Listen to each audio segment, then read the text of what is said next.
सभी दर्शकों को हमारी राधे राधे। आप सभी का स्वागत है हमारे मंच पर।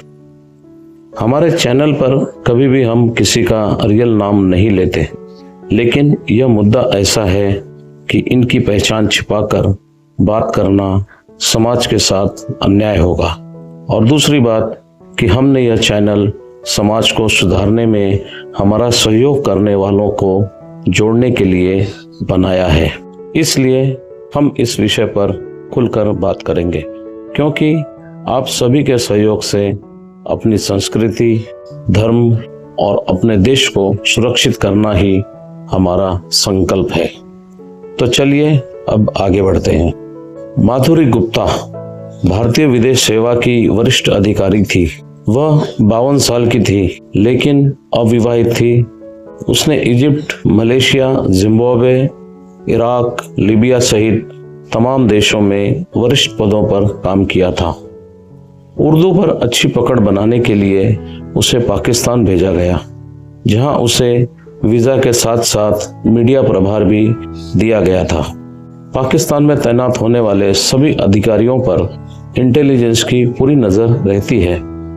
एक पार्टी में माधुरी गुप्ता को जमशेद उर्फ जिमी नामक 30 साल का युवक मिला।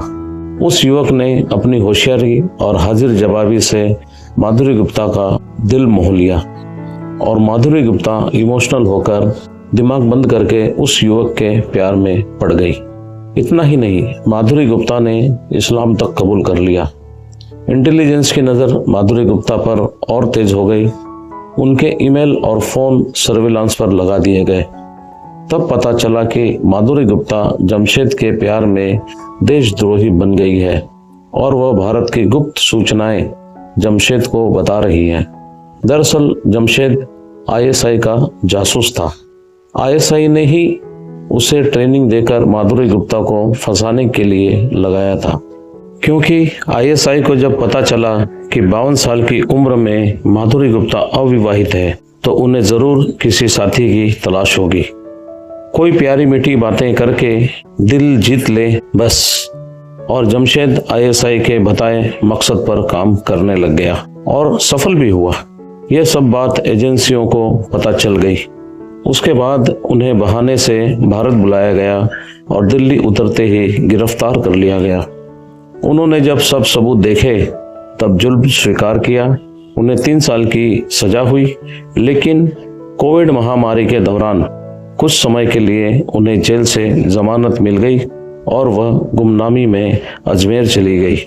फिर खबर आई कि गुमनामी में ही माधुरी गुप्ता का निधन हो गया। उसे कोविड, डायबिटीज और दूसरी कई बीमारियां एक साथ हो गई। उसका अंतिम संस्कार भी मोहल्ले वालों ने और नगर निगम ने किया। उसके मरने के बाद ना तो कोई रोने वाला था, ना कोई दूसरे और संस्कार करने वाला था।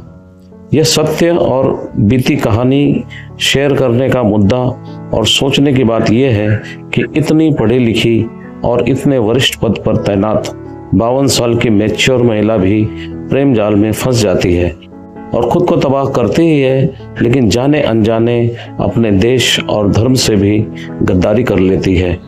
और जो सच्चा प्यार करके और देश और धर्म के खिलाफ नहीं जाती, उसके या तो 35 टुकड़े मिलते हैं या किसी सूटकेस में गर्दन कटी लाश के रूप में मिलती है। तो फिर हम 14, 15, 16 साल की मासूम बच्चियों से जो फिल्मी हीरोइन होने तक ही सोचती हैं, उनसे कैसे उम्मीद करें कि वो किसी मकड़ जाल में न फंसे। यह उनकी गलती नहीं है, यह हमारी गलती है। हम खुद ही उन्हें संस्कारी बनाने के बजाय अर्धनग्न बदन पर उन्हें आज़ादी के नाम पर घूमने के लिए छोड़ देते हैं, ताकि भेड़ियों को आसानी से शिकार मिल सके। आज हमारे देश में रील्स के नाम पर 14 से लेकर 55 साल तक की महिलाएं नाचने गाने को, अर्धनग्न घूमने को आज़ादी समझते हैं। कुछ लोग तो लाज शर्म छोड़कर 2-3 बॉयफ्रेंड रखना भी टैलेंट समझती हैं, लेकिन जब शिकार बनती हैं तब रो रो कर कहती हैं कि ज़माना बहुत ख़राब है। मैं पूछता हूँ, ज़माने को ख़राब बना कौन रहा है? हम खुद ही तो बना रहे हैं। हर दूसरे दिन ऐसी घटनाएं देखने को मिलती हैं, लेकिन हम हैं कि आज़ादी का नशा उतरता ही नहीं है। हर घटना, धर्मांतरण और हत्या पर ज्यादातर प्रतिक्रिया यही होती है कि अच्छा हुआ, हमें उससे कोई हमदर्दी नहीं। ऐसे पेश आते हैं जैसे हम तो सही हैं या मेरा वाला वैसा नहीं है, और यह सिलसिला रुकने का नाम ही नहीं ले रहा है, जबकि हम लगभग रोज ऐसी घटनाओं से सामना कर रहे हैं।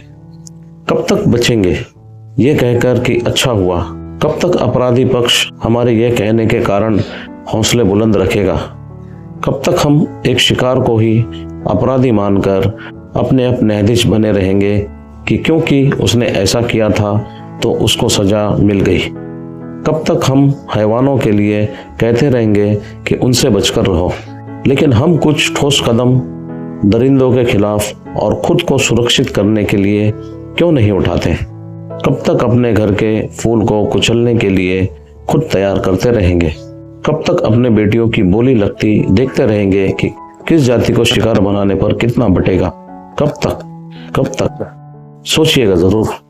दर्शकों, यदि हमारा कथन आपको बुरा लगा हो तो हम आपसे क्षमा चाहते हैं, लेकिन हम अपने चारों तरफ ऐसी घटनाएं रोज देख रहे हैं, इसलिए सोचा कि आपके साथ शेयर करें, क्योंकि हमारे चैनल का उद्देश्य यही है कि जो भी इस तरह के असामाजिक कार्य समाज में हो रहे हैं उसको आपके सामने रखना। यदि आपको भी लगता है कि यह लेख आपको सोचने पर मजबूर कर रहा है तो हमसे जुड़े रहने के लिए चैनल को सब्सक्राइब करें और हमारा साथ दें। हम सब मिलकर ही अपनी संस्कृति, धर्म और देश के लिए कुछ कर सकते हैं और सुरक्षित कर सकते हैं। बस आज इतना ही कहूँगा।